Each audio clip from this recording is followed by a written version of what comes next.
even more heavily favored. And for Posesi, this is already a switch of his philosophy from when he faced Give Please, who had the exact same lineup as blitzchung.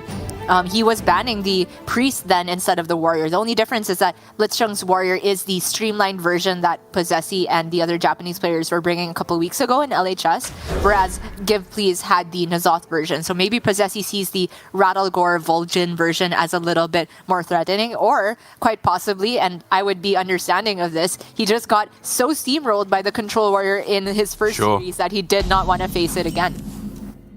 And to be fair, while Priest is a bad matchup, it's far from an unwinnable one as the Rogue. If you have a hand like this from Posesi with Octobot, Mancrit, Kazakus, the legendary curve minions, you can put forward a pretty formidable board presence. It's difficult for the Priest to keep up with that, and they will instead often have to rely on the reactive tools to pull the board back, which don't always line up. It's still not a huge favorite for Posesi, but if you're going to get the win, this is the kind of hand that can do it. When you called them legendary minions, I was like, yeah, it already feels like they're so cemented in the echelons of Rogue that they're legendary. But they're literally like golden 1600 dust cards. Sorry. Correct.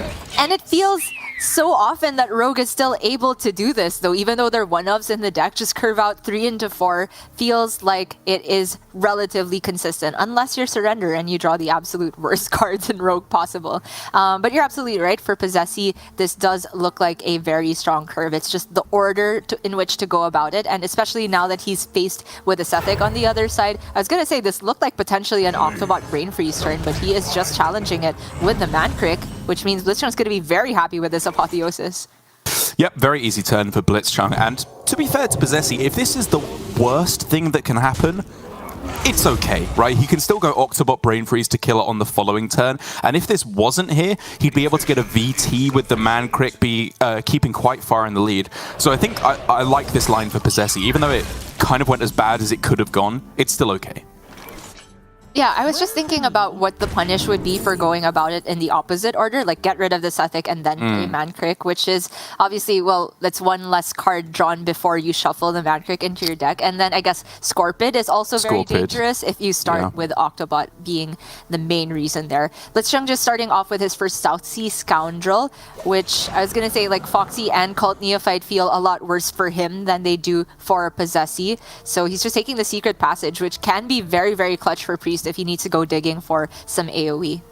That's right. Later on, if he finds Samuro but no Apo, he could go Samuro Secret Passage, try and find the Apotheosis later on. There's a couple of tricks that he can obviously try and pull to dig him out of those unlikely of situations. Posesi in that awkward spot, though, where you could just bite the bullet and accept that this Octobot is not going to proc this game. But I think with how good of a hand it is to reduce the cost of your cards, you can't really afford to just go Kazakus here.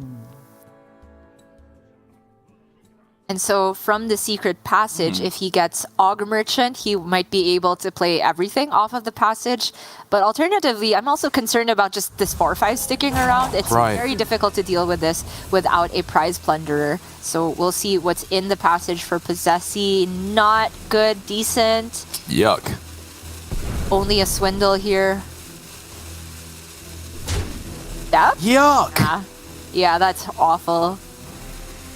Absolute disaster. And at the same time, obviously this worked out horribly for Posesi, but you have to have questions about the play. It was going into a hand, like I said, this hand is fantastic to reduce the cost of. And just going for something like Vanessa Brain Freeze then this turn, Vanessa Wand Thief Brain Freeze even though that uses a lot of the cards that synergize with Field Contact. I don't know, like maybe even Brain Freezing your own Octobot just to get the proc on it. Either way, this was just like the worst pan out it could have gone. Even just Kazakus would have been better than this. Meanwhile, for blitzchung, very interesting choices, because while he does like kind of need single target removal, he's so far ahead on board that I'd be very interested in one of these greedier options, like either Psyche Split or Auspicious. Like, he's gonna Light Shower next turn. That's kind of hard for Rogue to deal with. If you can Psyche Split that, then Posesi can pretty much just pack it up. But he is going for the Holy Smite, a bit safer here, and I completely respect that still.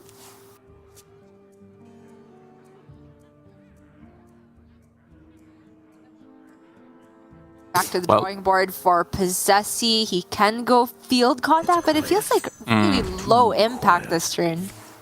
He does have 2 of them, which means he could, he could fit in a Shadow Step on this turn, which is not terrible. Devolving Missiles, okay, that's very good against a Light Shower Elemental build, so I'm definitely going to be snapping that up.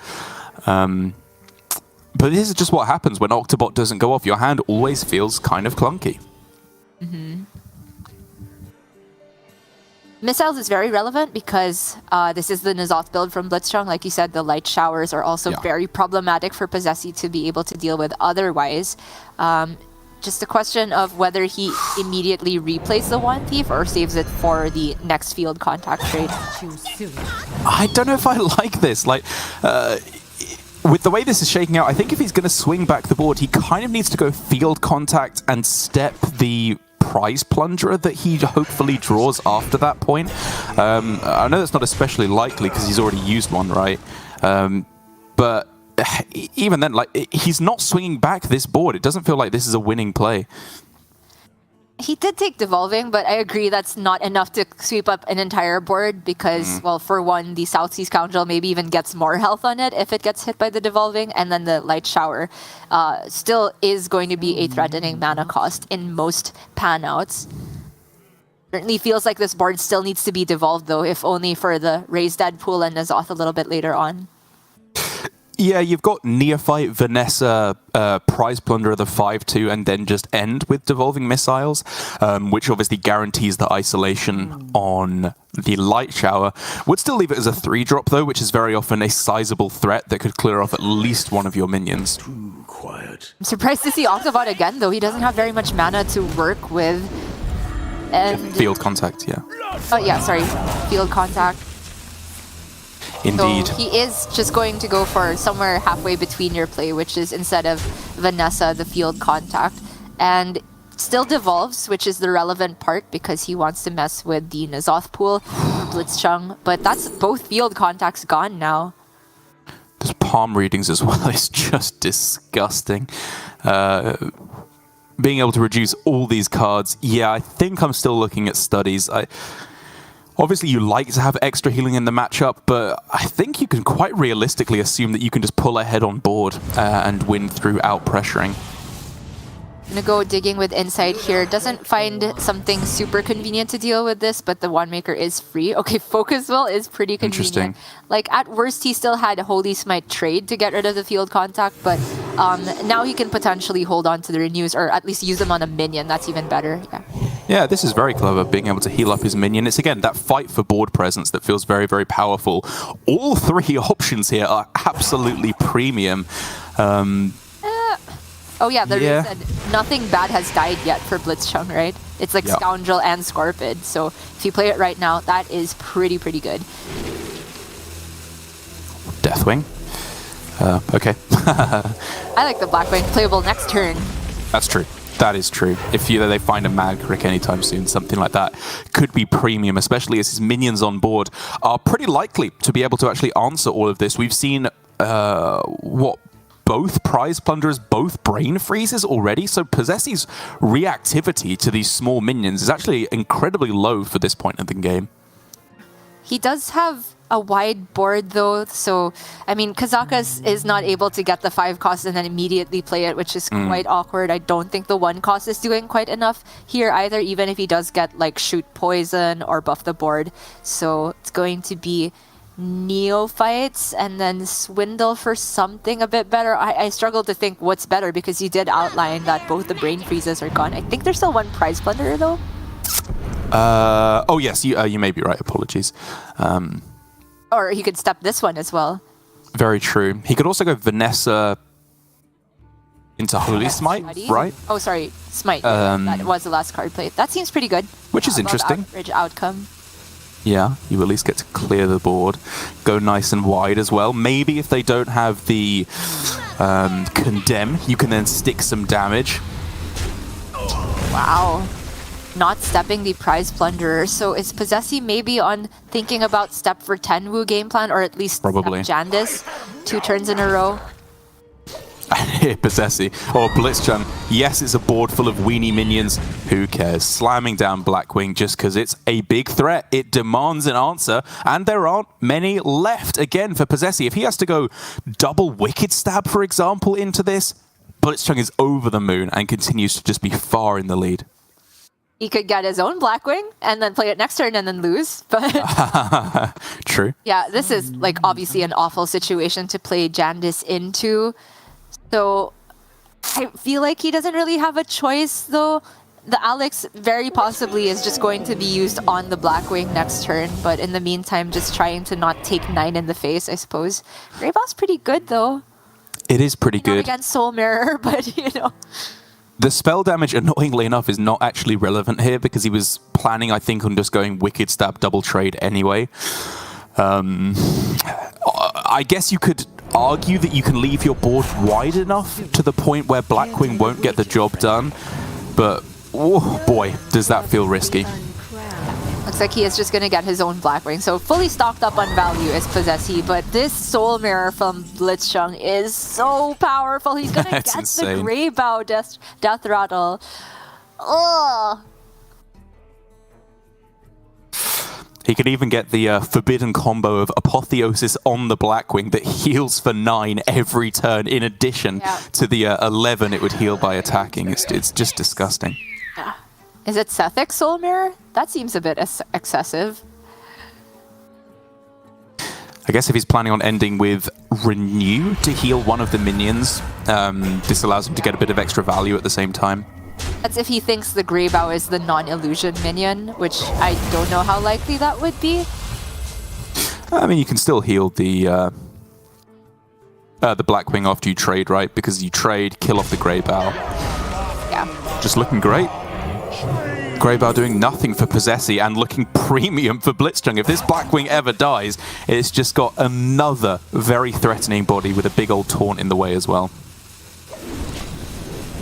Enormous. blitzchung looking very, very strong on this priest. Posesi, no hand space to go for evocation outs.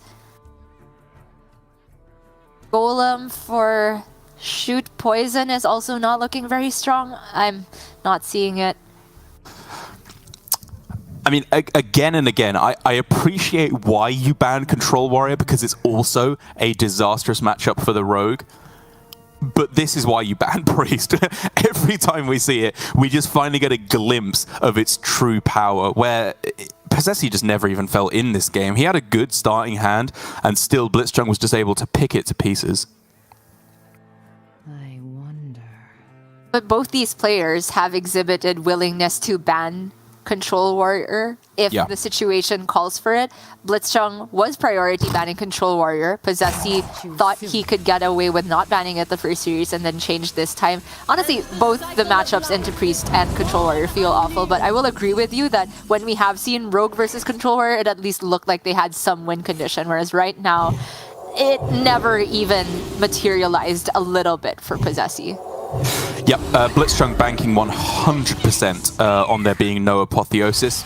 There it is. It's even worse than he may have originally expected because there's Psych Split on a Blackwing with Apotheosis and a Greybow in the Death Rattle. This is absolutely illegal. He heals back up to full.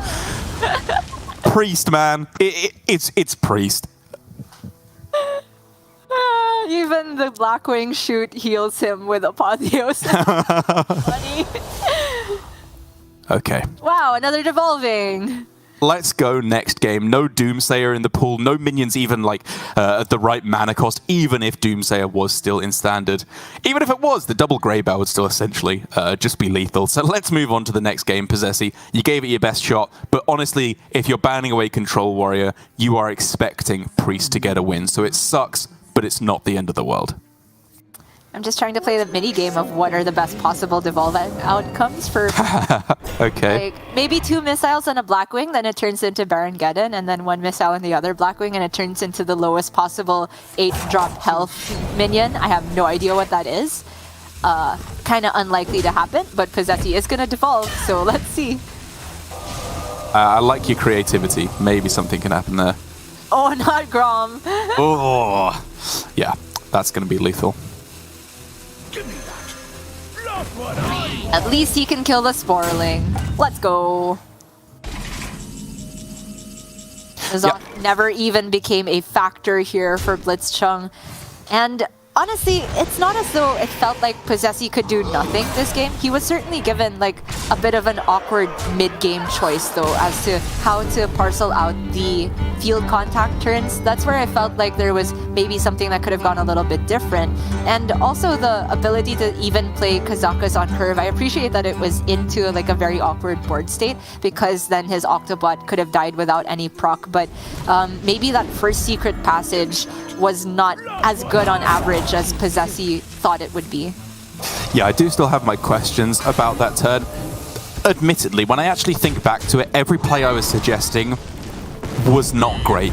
Yeah, the problem was that every play I was thinking about involved dumping most of the cards that were good to reduce with Octobot anyway. So it was a kind of a catch-22, like if you don't play those cards, Octobot doesn't proc, but if you do play them, sure, Octobot can proc, but it doesn't reduce that many cards, so it's not that good anyway. And I think while I was tough on Posesi, every play looked bad, so I think it was not unreasonable what he went for, and maybe if he'd gotten a little bit more fortunate, it could have got him the cards he needed, but quite clearly not so here, as blitzchung is able to pull miles into the lead, absolutely demolishing his opponent. One game up in the grand finals for APAC Season 1. Taking a win with the Priest, though, again, as I said, probably the least impactful win he could get. This was essentially the free win at some point in the series because of the absurd power level of Priest right now.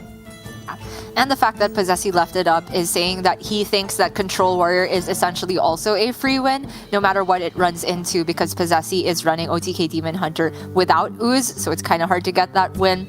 Again, we haven't seen that pan out. You said you feel like it's still doable for Demon Hunter. My instinct is to say probably not, but sadly we're not going to see that version because Posesi himself is on the Rush Warrior and not the Control Warrior. blitzchung, however, is going to queue up his own OTK Demon Hunter, which we have seen him put to very strong effect throughout the weekend. He did lose just a while ago in the mirror to surrender, but very clutchly, is that an adverb? No, in a very clutch fashion, picked up the win versus the Rogue at the end. Goodly said, Gia. Goodly said indeed. Yeah. And I agree. I do think that blitzchung has shown good application of the OTK Demon Hunter. It's again, I guess, worth talking about the stereotype of blitzchung as an aggro player. It's what we've seen him for. Long ago when he was first starting out in Hearthstone in 2017, I think is when he first rose to prominence, playing these very aggressive play styles. And he's even talking to me in one of the earlier iterations of the interview that sadly had tech difficulties and we had to redo, was that, he feels like he is improving on these other play styles that maybe were a little bit lacking before. And quite clearly, that is becoming more and more apparent. Even in earlier seasons of GM, hasn't been able to get up to those high win rates. This season, though, finally something is clicking, and he's doing very well with all aspects of Hearthstone play. But again, I do believe this Rush Warrior just a good matchup with against the OTK Demon Hunter. I think they just struggle to get enough removal to fight back against all the buffed up minions. I would agree. Still have questions about what the role Archdruid Naralux is supposed to have in particular, but if anything, I'm thankful that the Japanese players were willing to include at least a couple new cards in the list. Of course, Kresh and Mutinous, as soon as people saw those cards, they looked absolutely insane. Naralux was one of those cards that was like, it looks pretty good, let's see how well this pans out, and on average, like, Dream spells are overpowered for how much they cost, so I don't hate it as an inclusion, even though it feels like the synergy is a little bit difficult to get with Rush Warrior. Like, sometimes conditioning can be pretty good on the minions, but at worst, it's just more stuff to do on curve. Yeah, I mean, I wouldn't usually say this about the Japanese players' lineups. And again, I like they're playing new cards. I like the... they're trying a bit of flexibility. I don't think that Naralex has found its home in this Rush Warrior. Every time where it's been the opportunity to go Naralex or, I don't know, Playmaker, one of the 2-drop Rush minions, or Tent Trash, or whatever it may be, it's always felt less powerful than just putting raw stats on the board. We'll see. Maybe in testing they got a more impressive outcome from it. Maybe we'll get to see that this game as it's available on curve, but I'm still a little unconvinced. Maybe. If you do get the Emerald Drake, that does keep the curve going. Very nice and clean. Laughing Sister is, honestly, a little bit problematic for Demon Hunter because they can't target it with Throw Glaive and I-Beam, but there is always that disaster outcome of Ysera Awakens, which you pretty much never want to see as Rush Warrior. If you get Nightmare, there's some breakpoints that the Demon Hunter might not necessarily be having at the forefront of their mind. Whereas for Posesi, it seems like the game plan's just going to continue because he coined Parade Leader. It's the 2 one-drop spells now. Ooh. So, Broomstick is kind of the best card out of these, but against OTK Demon Hunter, obviously a little overwhelming. Honestly, both the Crab Rider and the animated Broomstick are not likely to push that much attack. But Claw Machine's so expensive. It kind of fits with his curve, though. If it's Narrowlex for turn 3, then you hopefully pick up something to do. Turn 4 with the Narrowlex, then Claw Machine, then Crush. Sure. Kind of like it. I mean, it is not likely to stick around for more than 1 turn, the Claw Machine, but the buff on the minion it pulls is quite relevant. Oh man, Blitzchung's hand is getting very powerful, though. It is, but weirdly enough, specifically Narrowlex here is the nuts because it's so bad. Because it isn't a body that pushes any kind of pressure, I-Beam can't be played, so you can't go Spectral I-Beam Illidari into Skull next turn, so it delays the Skull by a full extra turn compared to any minion that you could target with the I-Beam. True, and it's also really bad because it gave Awakens. But I am very, very curious why Blitzchung started with Studies here, because I thought he was going to Spectral Sight and then maybe bank that mana a little bit later. But maybe he was just saying, like, I don't have an I-Beam target anyway, so Skull has to come down turn 6 anyway. But I do think he just ended up wasting a mana here. Yeah, I think on average that was just a slight misordering there from Blitzchung. Maybe he had specific outs in mind that was worth going for it. I cannot think of those, and I'm just going to err on the side of you'd rather have a mana banked, even if it is I-Beam, which, again, I know does not matter in terms of the discount, but he might have got something else that mattered more. Well, this is an awkward turn for Posesi because he picked up one of the worst outcomes from the Narrowlex. If he plays any Rush minion, then the Claw Machine is not available to follow up next turn, but he will have Conditioning, so I'm okay with seeing a Rush minion and, oh god, Hero Power here. I say I'm okay with seeing it, but it feels really, really bad. Does feel awful. Just a very, very awkward slow turn. This is the problem with Narrowlex. Again, it's kind of why I think it slots more into control decks, because there Ysera Awakens is often the nuts, whereas here Ysera Awakens is garbo. I appreciate that it's specifically against OTK Demon Hunter. Maybe against Rogue it would be a little bit better, and that's probably where they had their mind at in testing. But so far this has been incredibly underwhelming. But it's so funny that Posesi not playing a minion means Blitzchung can't get this because he can't play I-Beam. This is just such a strange pan out. But okay, Posesi is for sure going to develop something now. Conditioning online, Crab Rider and Bumper Car can come down. And I like to see more pressure here if it's available, because he has the Run Thack to follow up even if he doesn't have the Claw Machine discount anymore. Really good stuff. Now we are talking. Again, an awkward turn. It almost begs the question if it should have been Kurtrus I-Beam your own Kurtrus last turn, just to play the Skull. But I guess with the Arcanist, at the very least, the I-Beam can now actually do something useful for your game plan. Can it, though? Well, I guess, yeah, you can deal 5 to the Crab Rider and then swing, or rather the other order, to get rid of it. But it's so much mana floated. I'm still trying to figure out a way to play Kurtrus here, just so he can get the most expensive card out of hand. That's also not a combo piece, but I, again, don't know if it was intentional from Posesi, but higher attack minion on the left is great here. Demons. If he goes Kurtrus, I-Beam, and then swing, that's also just dealing with the Crab Rider, which is pretty much what the Arcanist would have done, with just less healing, but more mana out of the way. Grows short. Yeah, I guess you have to think how useful is Kurtrus likely to be, to which the answer is not really. Most things it can attack into, now that the buff has been played, it will just instantly die. I have questions here. I thought Blitzchung was gonna swing into the left minion so that he could kill it. He's not under any pressure to I-Beam because he can still play it in Skull, but this turn felt like something was not clicking. Weird turn. Very, very weird turn. Now, of course, we're looking at not a mandatory, but pretty heavily mandated I-beam into Skull here, just to be able to start looking for your own win con.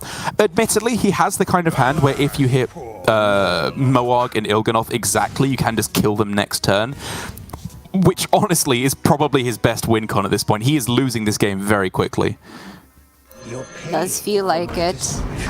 This next turn from Posesi is not yet Troublemaker, but even just Sword Eater weapon swing faces tons of pressure. You can get the Tent Trasher down now as well. And I'm staring at this Nightmare in hand. It's 4 burst at any point Posesi wants it. And if we are talking about certain breakpoints, he can also frenzy this Crush onto the 2-1 if he likes. Feels kind of irrelevant in the grand scheme of things because he's already at 28 and can be behind a taunt. Yeah, we of course have to bear in mind that Sword Eater Tent Trasher, as impressive as it is, and it's probably still the play, is technically less attack than the buffed up Claw Machine, right? Given that that is an 8-5 at this point. It's a little awkward with how the 1-2 plays into that, and if it dies, it's an easier minion to just straight up kill.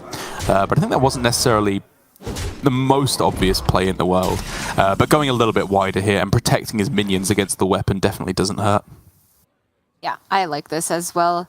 Makes Fell Scream Blast a little bit harder to use. Blitzchung going for the Skull.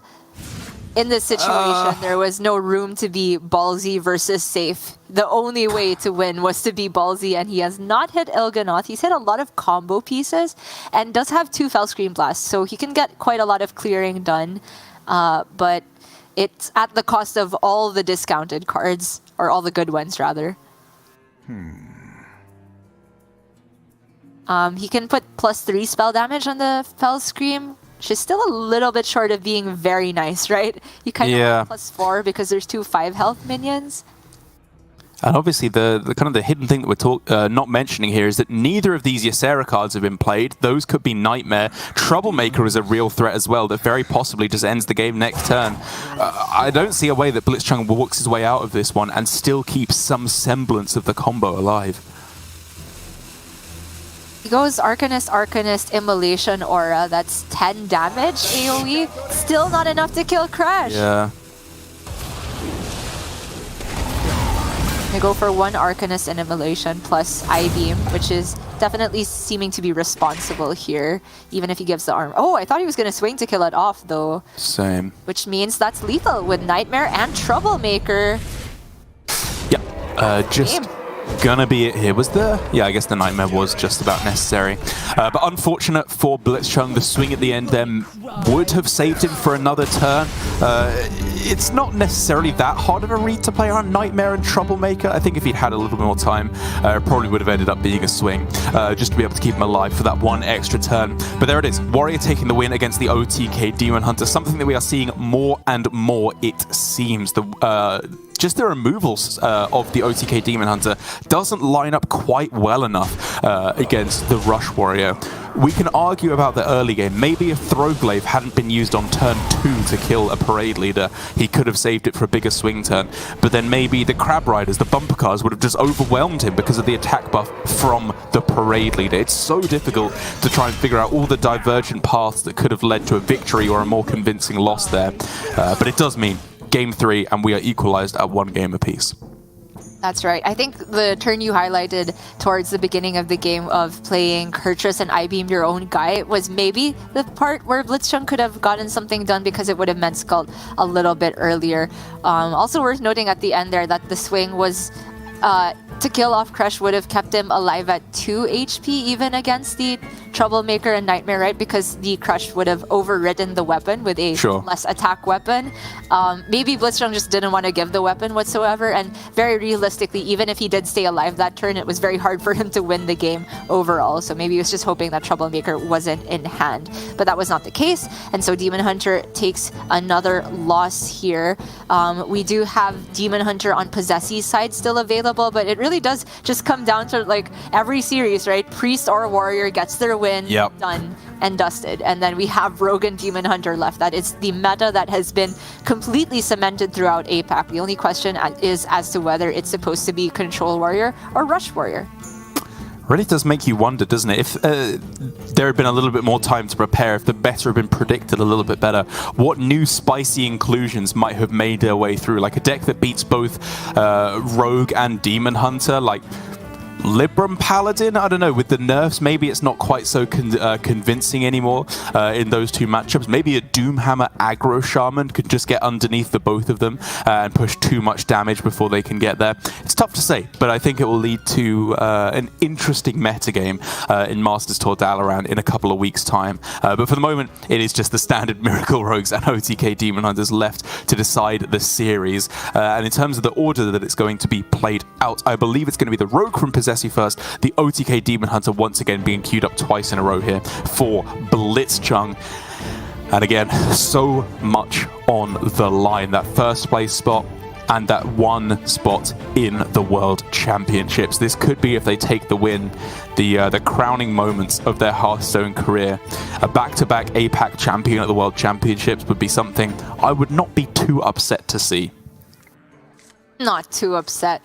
I know, Derek, that you are on the side of Europe whenever a European player is winning, and then you're on the side of APAC whenever an APAC player is winning, and you kind of have that free pass because you are from the European region and you cast APAC.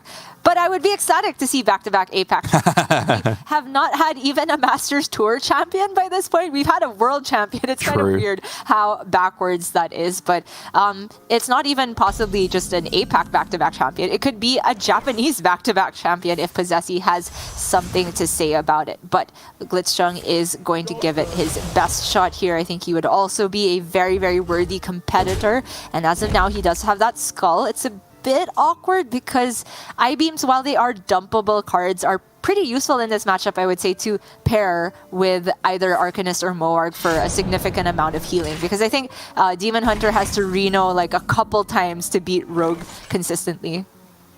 And speaking of dumpable cards, while the Rogue does not have, obviously, the problem with Outcast, in terms of just trying to get threats on the board, again, we see players foregoing Cult Neophyte on turn 2 because that effect of making your opponent's spells more expensive is just too valuable in the mid-game. As soon as Skull comes online, the OTK is in with the potential of happening, you have to save it for them. So instead, going with an early Kazakus, that constant problem of how coin Kazakus does not lead into a strong play.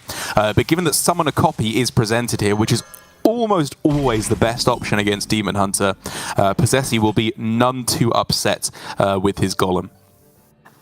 Lifesteal, not the best, but again, it's the stats that are relevant. You get the copy, which is the big deal. For blitzchung, we can see talented Arcanist and Moarg and Fellscream, which can potentially deal with the Golem, but it's all quite awkward.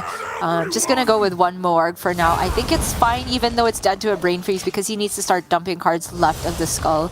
And for Posesi, while we did see him coin out Kazakus and really praised him that other game while he had the ability to Shadow Step it, I think it's also still just fine here because he has the Neophyte Swindle to follow up the curve. Gonna deviate now though because I don't think you should be leaving a Moarg up on board. And he does not have to. He has a pretty spicy looking turn here. Obviously with Octobot, proc it with the Guardian Orc Merchant, and then probably Swindle, Brain Freeze to close out the turn. Sets up for both Greater Golem and the Cult Neophyte next turn, very importantly, which allows him to put pressure on the board and deny that Skull in the same turn. So the Octobot, a premium draw here for Posesi. Yeah, that's incredible. Everything works out so cleanly here now for Posesi. You hit the nail on the head with how the timing works out, how the mana works out perfectly. And oh yeah. blitzchung, this is already looking like a bit of a disaster because he has clearing tools but no way to cycle this turn, and that's not a board worth using those tools on right now.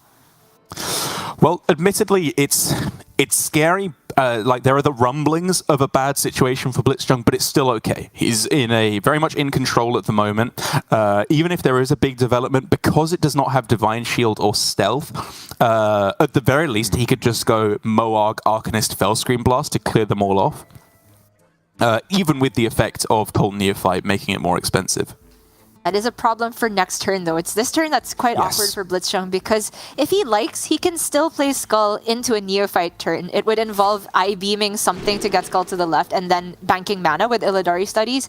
But we can see here he's starting with the Studies, not willing to waste I-beam on pretty much zero value minions. And I think this is a tempered approach that makes a lot of sense, because he still hits like card draw for not Skull. And that's not really a great way of spending the rest of his mana, though, so it's going to be a little bit awkward, but because he has a way of dealing with the golems, I think he should be fine. Man, this was such a decision-dense turn.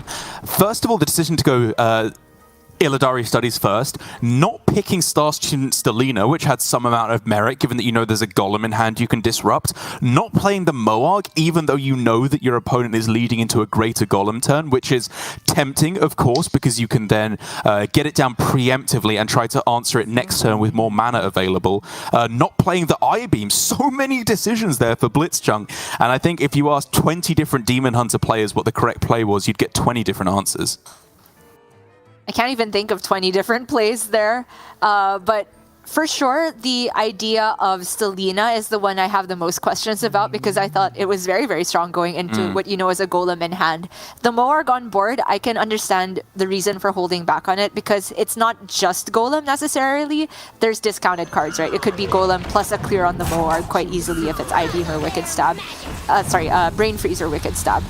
So Blitzchung is holding on to the Moargs here, and for the most part, at least one Moarg is necessary to really make this clear pop-in. Yeah, just very, very happily able to go for the Moarg Arcanist Fell Scream turn. Again, through not especially difficult, but still correct positioning from Posesi. He's able to stick 2 minions on the board. But the important factor still, even if another... oh no, apologies, sorry. Next turn he will be able to go I-Beam Skull of Gul'dan. The Shadow Step, however, on the Neophyte may have something to say about that, because that would disrupt it for yet another turn, and has to be something that Posesi will be quite closely looking at. Potentially. You'd have to figure what's the rest of the turn if he does that, like one Thief. But even if it was Secret Passage, he could have started with the VT on the Neophyte and replay. But from Posesi's perspective, it could still be like Skull on the far left, right? We can see this I-Beam. And so Neophyte, if the Skull just costs 7 and is on the far left, then Posesi's not really denying anything especially powerful. So I don't begrudge him not stepping the Neophyte. As for this turn, though, these are kind of bad options. Is it ever Biscuit? Just to spend his mana and get a good card back in his regular hand? Yeah, he can play it this turn, right, with all the discounts from Foxy. He could even dump all the other cards in his hand. But, I don't know, at the same time, maybe Evocation is still just better. Like, gaining 2 mana on a turn from Biscuit, unless he has a big field contact pop-off turn, is not likely to be all too impactful. It's close. It is. Gonna risk it. Or the Biscuit, as Asmodai right now. This is not necessarily the best with his current hand, right? But I can definitely see the potential for this a little bit later on. Like you said, when he draws field contact, and also when Tenwu Alex starts to come into mind, because that is a combo that you can do more with after refreshing mana instead of like ramping the way that Lightning Bloom does. Il'gynoth drawn, not exactly what you want to see, because you would obviously rather find that off the Skull, but a couple of combo pieces, and we could be ready to go here for blitzchung. These are not it, though. It's pretty bad outcomes in terms of what to discount, but he is sitting on quite a lot of damage. But here we go for Posesi. Field contact, popping off, a Pexis Blast. Oh, yeah. Ring Toss for disruption.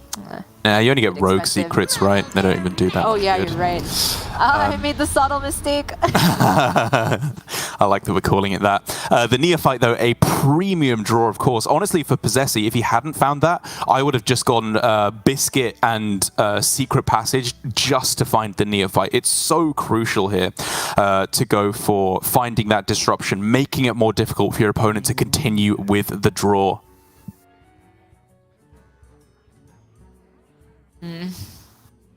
Again, I'm thinking about the Tenwu that's not in hand yet, and if that ever does anything to make you consider holding on to Shadow Step and Biscuit, because it has a lot of potential, but because it's all just potential, right? I like the idea of getting things done right now. Double Neophytes. Yes, Immolation Aura would still be playable, but the fact that you take the draw right now while it's available seems extremely powerful. Yeah, there's no Man-Crick spell shuffled in the deck, right? So you're not afraid of being having too many minions on board. Right. It happens. Immolation Aura is still dirt cheap because Skull works that way. Went to -1 and then made more expensive twice, so it costs 1 right now. Yeah, you could just weave in the Thalnos. I kind of want to do that just to spend the mana on the card and get the draw. Yeah, I like that. Also gets the Octobot dead as well, True. as the other play did not.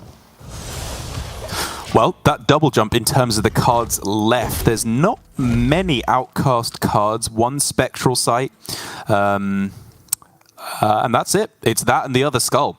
So 50-50 chance to just hit Skull off of this double jump is a huge deal as Posesi enters us into the late stages of the game. Jandis, step it back, replaying the Jandis with the Mana Biscuit. This is a pretty cool play.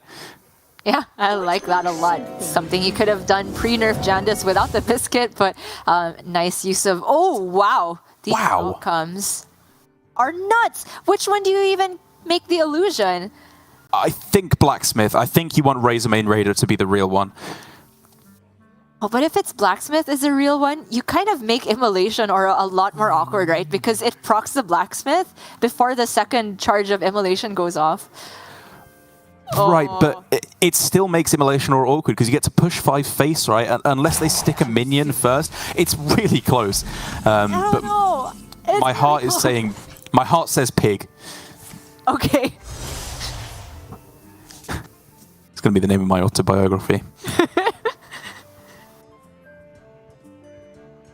Okay, that's a draw for Blitz. Obviously, he needs ways to deal with this board. And it could be a Throwglaive turn instead. Ugh.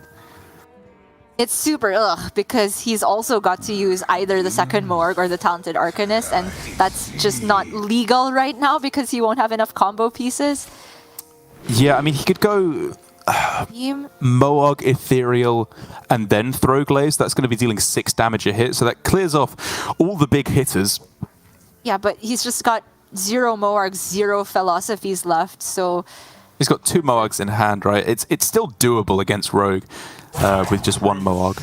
Yeah, true enough, especially with the Eldraki, but here we go. I-Beam first on the...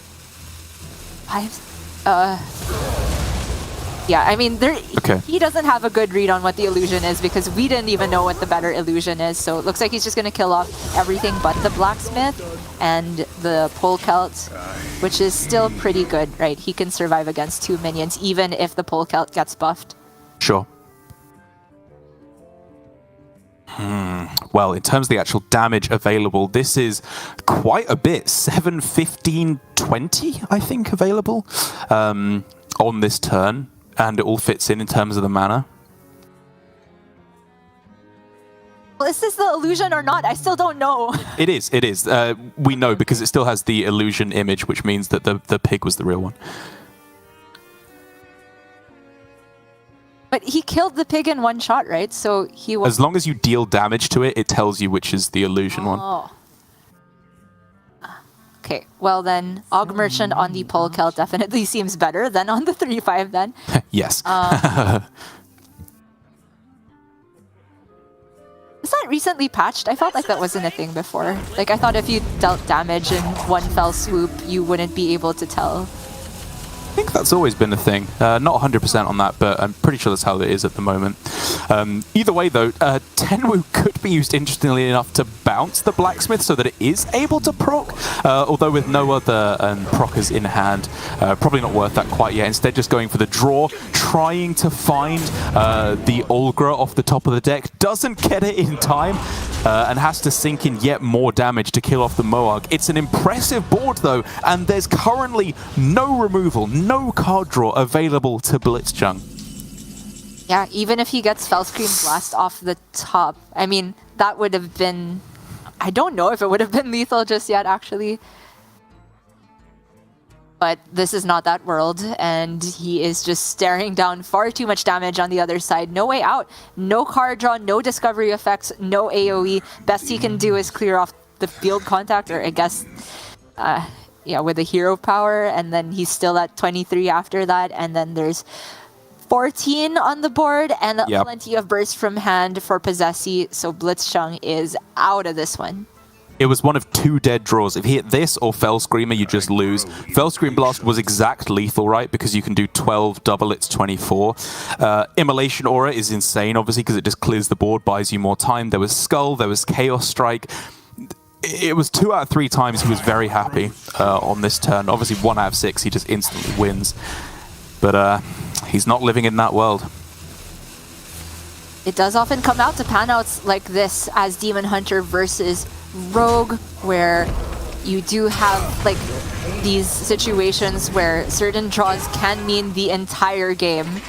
blitzchung, oh, sorry, he had a way to kill the illusion, but he is still dead because the Wicked Stabs are up to 6 damage apiece now, and Posesi can get the Man Crick as well. Very flashy way to deal the lethal. I like it. Very nicely done indeed.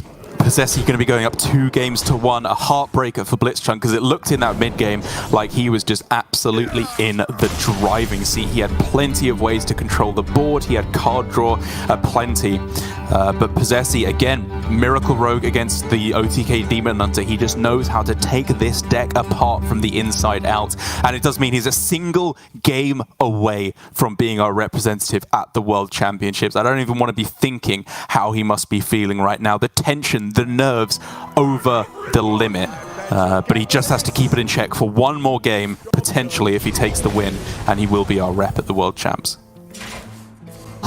Such high stakes throughout the entire weekend, throughout the entire season. Posesi started this season with such a bad couple first weeks, hardly ever even making it on stream, and then turned it around with some more middling finishes, and then towards the end he really ramped up, got those 2 championship finishes in week 5 and week 7 with some very strong play on a variety of different decks, even though the week 7 lineup from Posesi and the other Japanese players is very similar to this week. They have changed things up with a couple new cards here and there, and it just goes to show that their familiarity with the matchups as the weeks have panned out are really, really paying off for him right now. Paying off in spades, and just needs that win with the Demon Hunter. This was one of the main reasons when talking to blitzchung about why he switched off of this Druid, because obviously we've seen him pilot the Token Druid to huge amounts of success, specifically in the Specialist weeks. But because he knows that the Japanese players in particular, as well as most of the other field in APAC, favor Rogue and favor OTK Demon Hunter, just thought there were one too many bad matchups. And here it is, the matchup that he teched specifically for, or at least warped his lineup somewhat from what he's brought previously with regards to. It's just the OTK Demon Hunter that is left to take a win for Posesi. 2 shots to do it. Once against the Rogue, once against the Demon Hunter mirror. I can't even think what my heart would do if we had to go to a Demon Hunter mirror for all the marbles as to who's going to be sent to the World Championships. So in a way, I kind of hope that Posesi is able to get the win with the Demon Hunter right now. I know what your heart would do. It would say oink oink, apparently, Derek. True. Your heart says pigs. But for now, it is the Rogue versus Demon Hunter. On the other side, flipped around, blitzchung will now have the chance to pick apart the deck that he himself was playing. And I think everything Posesi did checked all the boxes, right? In terms of having that early curve, knowing when to time the Neophytes into a Skull turn, and then holding off on the second one when he knew a Far Left Skull would still be playable around turn 7, and then trying to hold all these burst spells in hand. He even had an extra Apexis Blast that he didn't need towards the end. That's the ideal way to go about it against Demon Hunter. Outside of just, of course, the ideal Kazakus Golems replayed over and over, which Posesi kind of had half the equation, like he got the copy, but not one of the best keywords. Well, a weird hand to start with for Posesi. Obviously, none of these are Skull in an outcastable position, so I would hear the argument for just getting rid of all of them. But I guess even though it's guaranteed draw, the acrobatics is just too clunky for him to keep versus Rogue. Let's start off with studies, though. And even if he does rip a skull from this studies, you can still get it in the left pretty comfortably. So I'd be in favor of just playing that now. Alternatively, he could save it for turn 2 and so be able to play something like Spectral Sight if that's what's off of the studies. But I like having that mana freed up to potentially Chaos Strike a Foxy Fraud or Cult Neophyte. Sorry, he wouldn't be able to Chaos Strike a Cult Neophyte, but a Foxy Fraud. Do you give any merit to the idea of just playing Philosophy on 1? Because it's another card out of the way in case you hit Skull, and it's an outcast card that would chew up the discount that you would give to Skull off of the Illidari studies. I know that's pretty much banking very heavily on you hitting Skull off of the Illidari studies, but if you do, the game plan becomes quite a lot smoother. That's true. I think Posesi, with the hero power here, is just leaving himself the most flexibility to go for either option, depending on whether he thinks he will need a Philosophy. Like, say, if a Morg enters the hand, he wasn't in that much of a rush this turn. But it is just going to be the Chaos Strike here to deal with the Foxy Fraud. He has Aldraki to deal with what is very likely just another Foxy from blitzchung. It's very awkward, the hand from blitzchung not having a way to pay off the combos effectively. Oh yeah, I mean, I've been almost entirely focusing on Posesi's hand so far, but this is not it, quite decidedly. Prize Plunderer Foxy is probably where my head is at this turn. Like, you could obviously just go Secret Passage, hope to hit Swindle, hope to hit Octobot specifically, but then your hand is just left completely devoid of card draw if you don't find exactly Swindle. Yeah, that's true. I think as bad as it looks, Prize Plunderer Foxy would be my play here in order to do something while having that extra mana for Secret Passage next turn. Because on 4 mana, you unlock at least Mancrick as an additional thing you can do from the passage. So blitzchung is just going to go for this. Oh, sorry. It's just Dagger here instead. That's fair. I mean, Foxy Fraud is a decent card to just keep in hand to go with a potential field contact that you pick up, Vanessa, Swindle, whatever. Try and dump more minions on board at the same time, because anything you play here, yeah, it's likely to just get chewed up by the Eldraki Warblades. Okay, now we're talking. A little more like it. But if it ever sticks, then he can Tenwu it and then like go fishing for Secret Passage. Even if you have to play 3 mana to get the 3/7 down, that's the kind of thing blitzchung needs to happen here, because he's presented very little pressure against Posesi, and Posesi now, having saved the coin, can next turn go for the studies into a potential coin skull if he picks it up. But this turn is a little bit debatable, right? He could start double jump, but if it is skull off of that, it all gets a little bit weird. It's just weird overall here for Posesi, because like you say, turn 5, coin Illidari studies to look for skull, absolutely that's a possibility. But considering you have double jump in hand, you kind of want to wait till turn 6 with the coin so that you can go double jump. If you miss, still go for the Illidari studies and you have 2 chances at skull. But then how are you dumping cards before then? Are you surviving often enough? Maybe you're supposed to just go for the Illidari studies now and hit like Kurtrus, just to pull ahead on the board.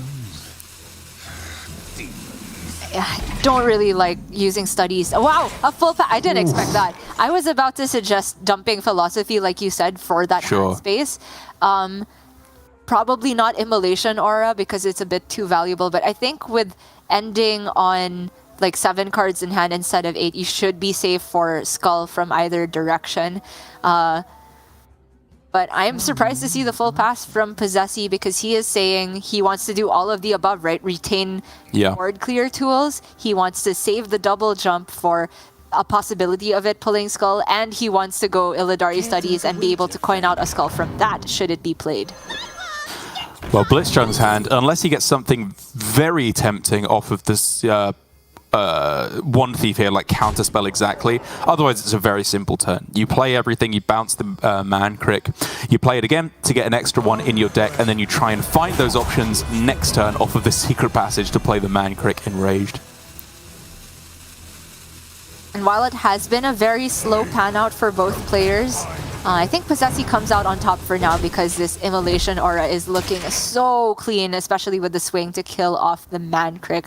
The rest of what he does with this turn, okay, has just solved itself. He can coin the Fell Screamer and be ahead on board.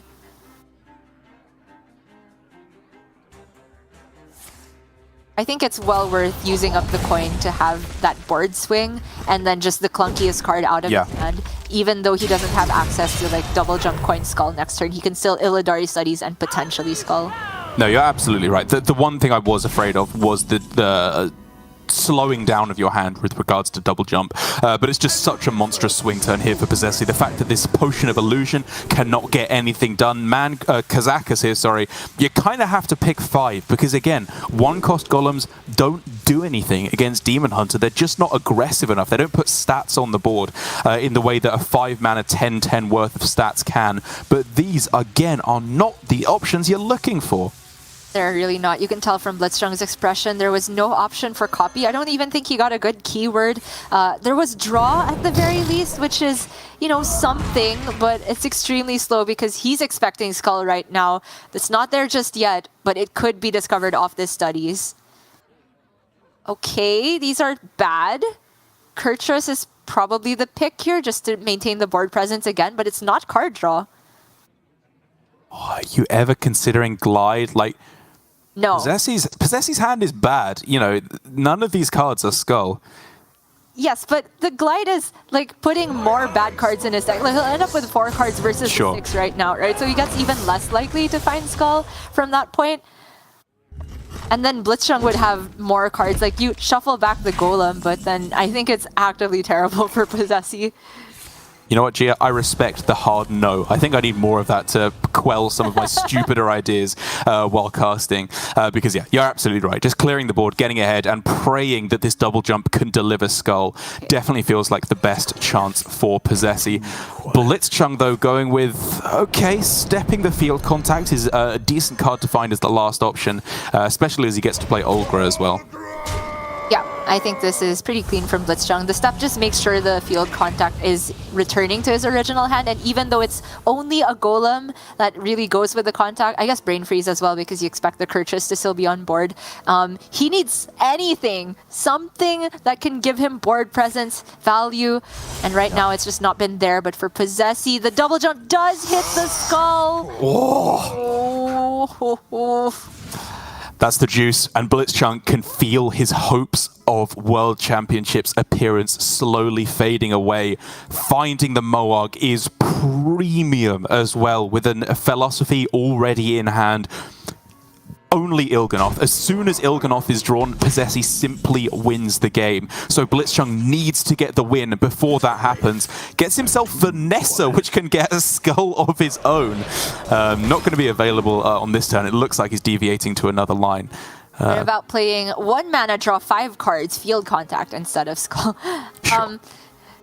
Well, it's still worth thinking about, but this golem feels a little bit too juicy, right? This is the buff golem. Blitzchung thought this was terrible because he didn't think he was going to have a board, but he has a board right now. He can also play the Og Merchant first. I don't think he needs to shoot the Kurtrus because it's already frozen, yeah, so I like defending the field contact here. A lot of pressure. There's Spell Screen Blast on the other side, but, you know, if Posesi has to use one of them and some combo pieces, then maybe Blitzchung stays alive for longer. But that's Il'gynoth I saw off the top. I saw the pink card, Derek. I think that's going to be it. He could go for double Moog. He can play the Il'gynoth. He can play the talented Arcanist. He can get the Fellscreen Blast as well. Posesi can't believe it. He just got given the perfect card. He's double, triple, quadruple checking, just making sure he's not missing anything. You have not miscounted, my friend. Posesi, you are going to the World Championships later on this year. And he has popped off. That is the first time I've seen a smile that big from Posesi, and I am very sad that only 1 second of it was seen on camera because he had to leave the frame and then come back. But look at the relief on this man's face. This was hard fought the entire season, starting off with no stream appearances, ramping it up with some more consistent performances, and then topping it off with a win on week 5, a win on week 7, overtaking the first seed that Blitzchung had, and then defeating Blitzchung in the finals. Gia, I'm a little emotional. Our boy's all grown up here. for Posesi. He's had such a turnaround, joining us 1 season into Grandmasters, where, you know, things went okay for him for a while. He had some decent performances, but nerves got the better of him.